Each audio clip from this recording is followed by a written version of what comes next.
Hola, buenas tardes. Soy la profesora Agnel Mejías de la materia Cultura y Sociedad Latinoamericana de la carrera de Comunicación Social, Departamento de Comunicación Social de la Facultad de Humanidades y Educación de la Universidad de Los Andes. Esta clase, la diversidad sociocultural de los pueblos originarios y el imaginario mítico social de los europeos sobre América Latina, es de la materia Cultura y Sociedad Latinoamericana correspondiente al tercer año de la carrera. Las competencias de esta clase, como leen en la lámina, que también les voy a compartir en el aula virtual, se vinculan a dos competencias generales de toda la materia, de toda la asignatura. Es que ustedes al final de esta clase y al final de la unidad temática deberían reconocer pues la identidad latinoamericana y caribeña, especialmente la venezolana, en plural, es decir, identidades múltiples de acuerdo pues con el análisis y comprensión de estudios etnohistóricos y socioculturales. Y deben aprender a hacer, al final de la unidad temática, trabajos periodísticos sobre las identidades latinoamericanas, especialmente pues la venezolana, con un sentido holístico, trabajando pues periodísticamente fenómenos actuales en una sociedad con un enfoque crítico, ¿no? Desde la perspectiva histórica y cultural. La clase abordará estos temas, en principio las comunidades existentes indígenas en América Latina, las comunidades originarias en Venezuela, el choque cultural que fue la conquista y colonización en América, y por último los imaginarios europeos míticos sociales sobre la otredad, es decir, la diferencia, cómo se construyó esa alteridad en ese proceso de choque cultural. Como vimos en el video de Producciones en Maíz, que les pedí que vieran y que vamos a discutir, o ya hemos discutido, dependiendo del periodo que estamos viendo esta clase, existen distintas hipótesis de poblamiento americano, como lo podemos ver en el mapa, que vimos en el video que les señalé. Un primer modelo teórico, que es el del puente sobre hielo, que aparece en la parte de arriba, no en el norte, que unió hace 20.000 años lo que sería Asia con el norte de Norteamérica. Hay un segundo modelo, que es el de las islas Aleutianas, que también ocurrió posiblemente hace 20.000 años. Un tercer modelo por el Pacífico Central desde Polinesia. Un cuarto modelo, que sería este que vemos acá de color verde aceituna, que sale de esta zona de Oceanía hasta llegar a lo que sería yo hoy esta zona de Ecuador, Perú y Bolivia. Un cuarto modelo que sería por el sur de Europa, África, que lo vemos aquí en la flecha de color morado, y que sería como el modelo utilizado también por los conquistadores europeos. Un quinto modelo que sería la navegación circumpacífica, que vemos aquí de color naranja, es decir, que pudo haber migraciones a lo largo de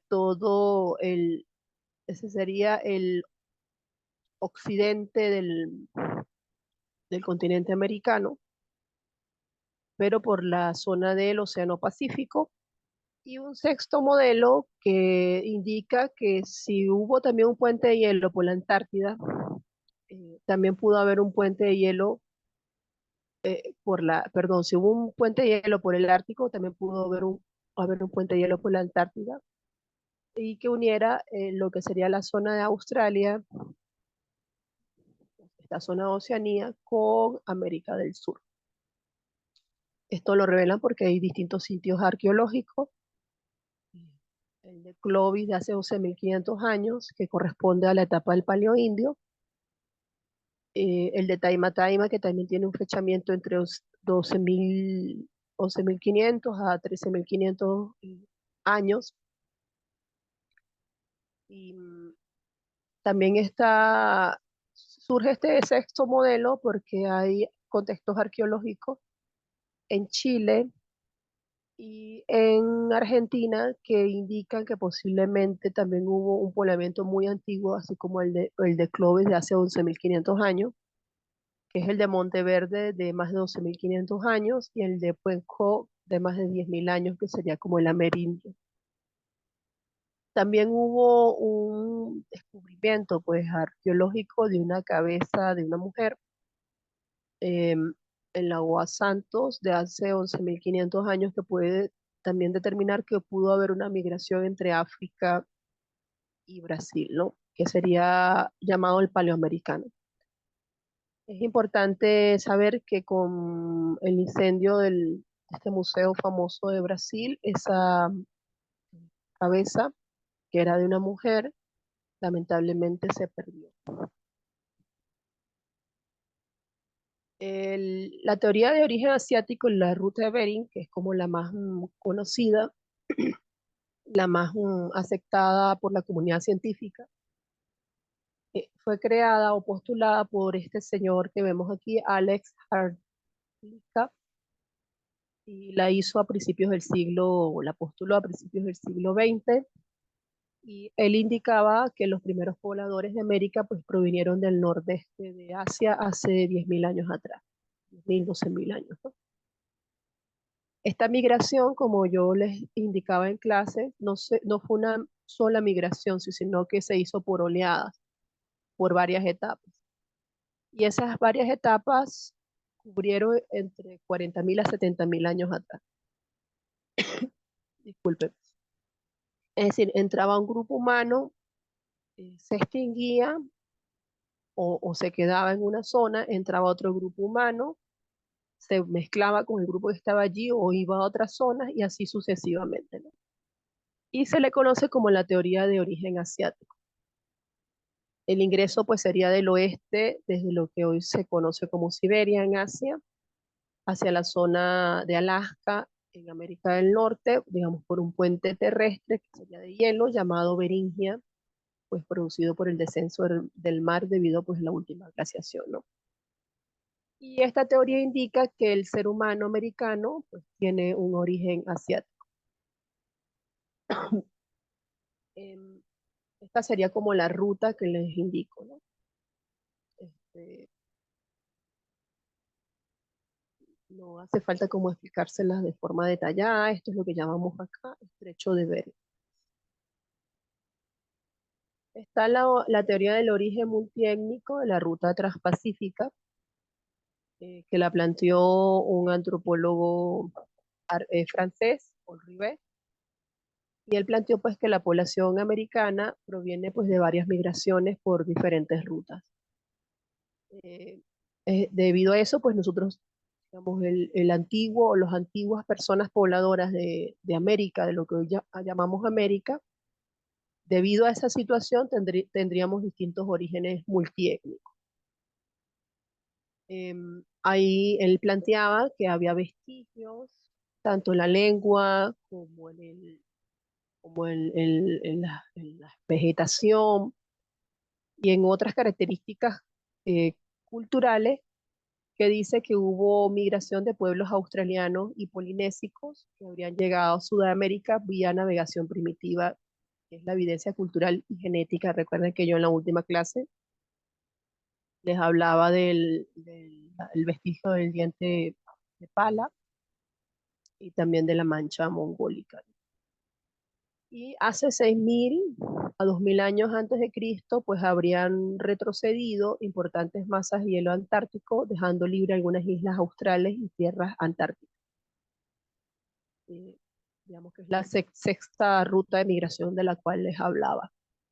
Entonces, claro, él no descarta, Paul Rivet no descarta la migración por el estrecho de Bering, sino que indica que pudo haber distintas olas migratorias, y no solamente olas migratorias por este mismo estrecho de Bering, sino por otras zonas. Y eso explicaría algunos rasgos genéticos como, y algunas evidencias culturales y algunas llegadas de algunas frutas y algunos vegetales en la zona de América, ¿no?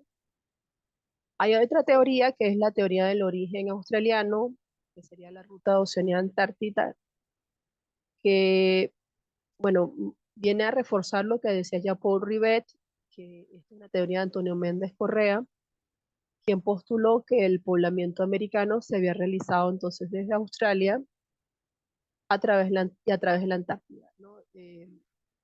Porque, bueno, esto también tiene alguna justificación. Si hubo descenso del mar o se creó de repente un puente de hielo en el Ártico, también pudo esto ocurrir en la Antártida,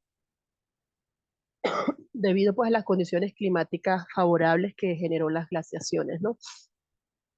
Entonces, estos estudios de Méndez Correa, al igual que los de Paul Rivet, se respaldan pues en semejanzas lingüísticas y físicas entre los indígenas australianos y los indígenas de la Tierra de Fuego, que como sabemos es la zona de Chile, ¿no? Pero sin embargo, pues es la teoría más difícil de probar porque no hay evidencia arqueológica que determine que eso fue así, ¿no? Debido a esta situación, pues aquí les vuelvo a mostrar nuevamente otro mapa que indica como las distintas rutas de poblamiento. Aquí se nombran tres nada más, en el anterior mapa veíamos seis, lo que indica que somos un continente multiétnico. Hay unas etapas pues, de la América indígena, perdón, disculpen que estoy saliendo de una gripe, ¿no? El periodo transcurrido, pues desde el poblamiento del continente americano hasta la llegada de los españoles, este periodo que se contaría pues desde 25.000 años antes de Cristo hasta 1500 años después de Cristo, que es cuando llegan finales de 1400, que llegan los europeos a América, había grupos humanos acá, hubo grupos. Y los expertos en estas áreas, sobre todo los arqueólogos, han establecido para América, sobre todo la América indígena, una serie de etapas diferentes a como se plantearon en Europa. Esto lo veníamos un poco conversando en la clase pasada. Por eso tenemos digamos, la etapa del Paleoindio, que abarca de 25.000 a 10.000 años antes de Cristo, ¿no? Es un poblamiento de América con grupos cazadores de la megafauna, es decir, el cuaternario. Tendríamos una etapa llamada arcaico, que abarcaría de 10.000 a 2.000 años antes de Cristo, donde hubo una extensión de la megafauna, comienza como una etapa de alfarería, se presenta la agricultura. En Venezuela hay vestigios de que la agricultura se comenzó a practicar hace 4.600 años antes del presente. También se presentan la domesticación de animales y la pesca en el mar, ¿no? Hay otra etapa que llaman desarrollo temprano los expertos, que abarcan de 2000 antes de Cristo a 500 después de Cristo, ¿no? Y se conforman pues esos primeros estados americanos, que son los Olmecas y Chavín, ¿no? Aquí hay que hacer un paréntesis porque a veces se suele hablar de estados americanos haciendo como una traslación de ese concepto, de esa noción que es occidental a lo que al mundo indígena, ¿no? Esto pues tiene algunos debates en la comunidad de expertos. Y la cuarta etapa sería lo que llaman desarrollo medio, que es del 500 después de Cristo al 900 después de Cristo, donde hubo pues el desarrollo de lo que hoy conocemos como la cultura maya y la de Tiwanaku. Y un desarrollo tardío, que es del 900 después de Cristo hasta 1500 después de Cristo, en el caso de los grandes imperios, hablamos del desarrollo de las culturas aztecas e incas. Y fueron pues como las comunidades indígenas que consiguieron los europeos cuando llegaron a este continente, estas tierras. Generalmente cuando hablamos de pueblos indígenas en el siglo XV, este es el mapa que siempre nos suele aparecer. Es decir, el mapa de los grandes imperios. El azteca, el maya, que abarca pues el actual México, país de México, con Guatemala y Nicaragua y otras zonas, ¿no? Otros países. y por supuesto el imperio incaico, con la lengua quechua, aymara y bueno, araucanos también. Pues son los tres grupos indígenas predominantes que se relatan en la literatura. Sin embargo, había más diversidad de lenguas en la época del contacto. Este mapa puede revelar, puede revelar esto, ¿no? Es decir, eh, las distintas familias lingüísticas que había en América, ¿sí?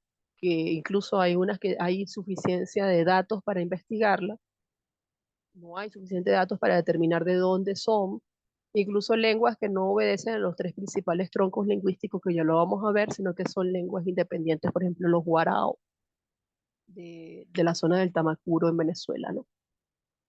Entonces, esta diversidad lingüística en la época del contacto, pues nos habla que las organizaciones indígenas, los grupos indígenas, los pueblos indígenas, las etnias, los grupos étnicos, las comunidades, eh, pues eran muy diversas. Esto es un mapa que nos brinda la CEPAL, que es eh, un consejo muy importante de la economía para América Latina, que surgió en Chile. La historia de la CEPAL, pues la vamos a ver, una comisión, la vamos a ver en la unidad 5 de la materia. Entonces los pueblos indígenas en la actualidad revelan esa diversidad de las cuales les hablaba. Y la CEPAL dice que para el año 2010 vivían en América Latina cerca de 45 millones de personas de indígenas, lo que representa pues 8,3% de la población de la región, ¿no? Las Naciones Unidas, la ONU, pues ha sido defensora de los derechos de estos pueblos a través de distintos mecanismos. Actualmente, es decir, en ese año 2010 se habían contabilizado 826 grupos indígenas y que habían alrededor de 200 comunidades que conviven en aislamiento, ¿no? Y podemos ver en este mapa pues todos los porcentajes que hay por países, en algunos más, en otros menos, y bueno, se determina allí pues cuáles son los países que tienen más pueblos indígenas. Hablamos de pueblos, no de porcentajes, sino de pueblos: Brasil, Colombia, Perú, México y Bolivia. Y hay países donde la mayoría de población son indígenas, como en el caso de Bolivia, como vemos acá. Si bien no es mayoría en Guatemala, el número es muy alto, 41%, y también en México con 15%, y en Perú, por supuesto, con 24%. En Venezuela, 2,7% de la población venezolana eh, son indígenas, ¿no? Bueno, y bueno, a la CEPAL pues alienta a los países de la región a poner en marcha por unas políticas públicas que defiendan los derechos indígenas. Además eso lo establece la legislación internacional, ¿no? Se consoliden pues, las mejoras en bienestar y condiciones de vida, ¿no? Que se establezca el derecho a la participación política, pero también a la consulta, y que se fomente la construcción de sociedades pluriculturales. Hay un modelo que se llama el modelo de la H, según Cornelio Scott, que es un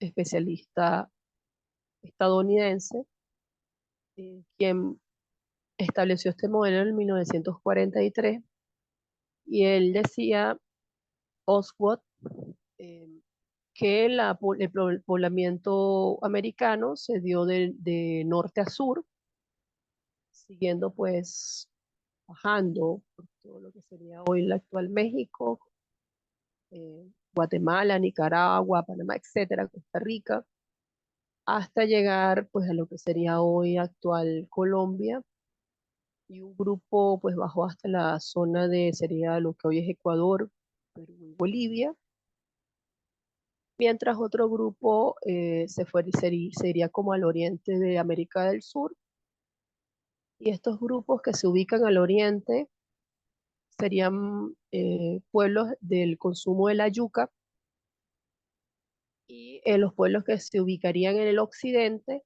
digamos, en esta zona, serían las culturas del maíz, ¿no? Ojo planteaba que Venezuela, la actual Venezuela, sería como un puente, como una intersección entre las culturas del maíz y las culturas de la yuca. Este modelo ha sido refutado porque una de las críticas que se le ha hecho es que establece que el poblamiento, es decir, viviéndolo de esa manera, se ve como inestable, como si no hubiesen grupos o comunidades indígenas asentadas y establecidas, ¿no? Eso es una de las críticas que se le hace. Cuando llegaron los europeos acá, incluso antes, en la historia de la América indígena se puede determinar que había comunidades asentadas que tenían eh, grandes extensiones de terreno cultivado. Incluso los últimos estudios, como les decía en clase, han determinado que todos los alimentos y frutas que se consiguen en la zona de la selva, en este caso de la Amazonía, eh, bueno, la Amazonía es súper grande, como ustedes saben, no son alimentos fortuitos que se nacieron porque los dioses o los espíritus o el dios cristiano los puso allí, sino que son alimentos que fueron sembrados para consumo humano por las comunidades antiguas que vivieron allí. Esto pues redimensiona también las teorías de poblamiento y hace que descentremos como esa teoría que implica que el poblamiento se hizo de norte a sur, o que hubo grandes civilizaciones solamente materiales con las pirámides, estas grandes ciudades hechas de piedra, etcétera, sino que también el manejo de la agricultura es una, una forma de decir que había avances en estas comunidades, ¿no? ¿Quiénes llegan a Venezuela, no? Un poco para contextualizar en Venezuela, que es una de las competencias que indica al inicio de la clase. El- Hay evidencia humana de carbono 14 que dice que hace 14.200 años antes del presente llegaron bandas seminómadas de recolectores cazadores que vivían pues en campamentos estacionales. Esto lo establece sobre todo el libro Historia Económica, Política y Social de Venezuela, escrito por el arqueólogo Mario Zanoja. Eh, Está la formación económica social apropiadora venezolana, que serían pues de los recolectores, cazadores y pescadores. No tenían clases sociales, sabemos que la noción de clases sociales es más moderna, pues, y es establecida por algunos teóricos occidentales, ¿no? Y estas comunidades no producían excedentes. Es decir, que este modelo, sobre todo marxista, de la producción de capital, etcétera, no se podía aplicar en esta sociedad. Se establecen, y lo pongo acá, estas imágenes este es el contexto arqueológico de Taima Taima, es un intento de parque que quiso hacer el IBIC, el Instituto Venezolano de Investigaciones Científicas, porque allí aparecieron unos rastros que excavó José María Cruche en el estado Falcó. Zanoja habla de tres modos de vida, ¿no? Pues un modo de vida de los cazadores especializados, es decir, estas comunidades que hacían instrumentos de piedra para cazar que la megafauna pues del Pleistoceno, los animalitos que vemos allí, ¿no? Y esta megafauna estaba ubicada especialmente en el actual centro occidente de Venezuela, es decir, lo que sería el estado Zulia, hoy Falcón, Lara y Carabobo, donde se han conseguido vestigios pues, de estos animales, pues, tigres, dientes de sable, eh, megaterios, etcétera. El segundo modo de vida es lo que llama Sanoja, el modo de vida de los recolectores, pescadores y cazadores, que no estaban pues ni en la cuenca del Amazonas ni en la cuenca del Orinoco, y hay evidencia de animales del Pleistoceno, perdón, ni en la cuenca del Amazonas ni en la cuenca del Orinoco, es decir, en la parte sur de Venezuela, hay evidencia pues de que hubiese habido animales del Pleistoceno.